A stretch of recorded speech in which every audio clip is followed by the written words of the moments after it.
Ogundare Fọyanmu was an Ògún poet singer from Ogbomọṣọ, Oyo State, Nigeria.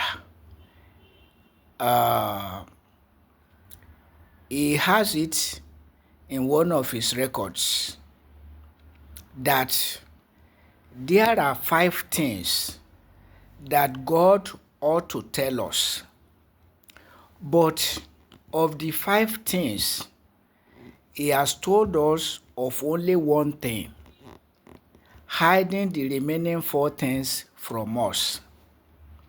What is the one thing that God told us? And what are the 4 other things that God ought to tell us but has refused to tell us? In the first instance, God has told us.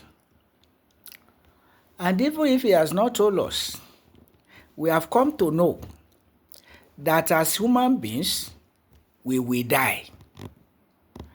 Because by our experience, people do die.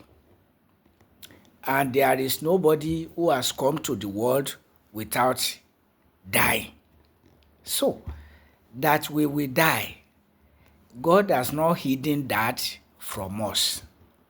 So, the 4 things that he has hidden from us are when are we going to die? How are we going to die? Where are we going to die? And fourthly, who is the next person to die among us?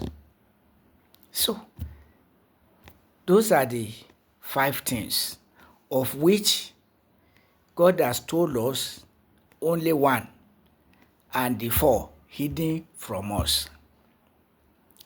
That we will die.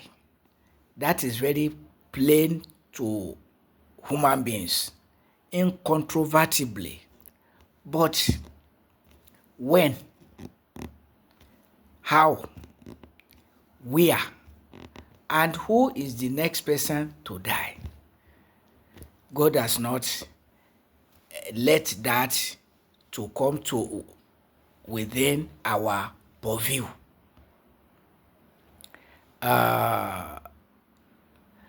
What is the implication? The implication is that we should always keep it in view that we are going to die, even as we don't know when, where, how, and who the next person to die is.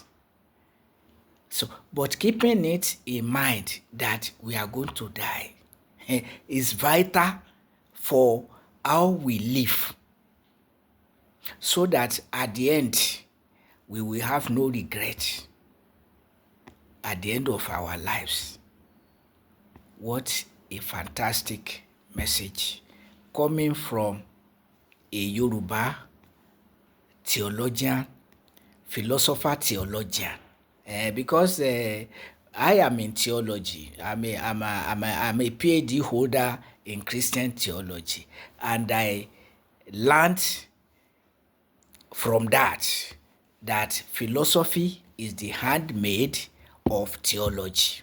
So those who think that philosophy and theology are incompatible, that is the dummy being sold by dogmatic theologians, people who want to their doctrines never to be questioned or interrogated, which of course is unacademic. Unfortunately, what we are having in our universities now are pastors and imams, alfas, who are impacting only Christian and Islamic doctrines and uncritically, which is unacademically, but that is what we have. Purveyors of Christianity and Islam taking over academic institutions to ensure that the Christian and Islamic dogmas respectively are upheld even up to university levels.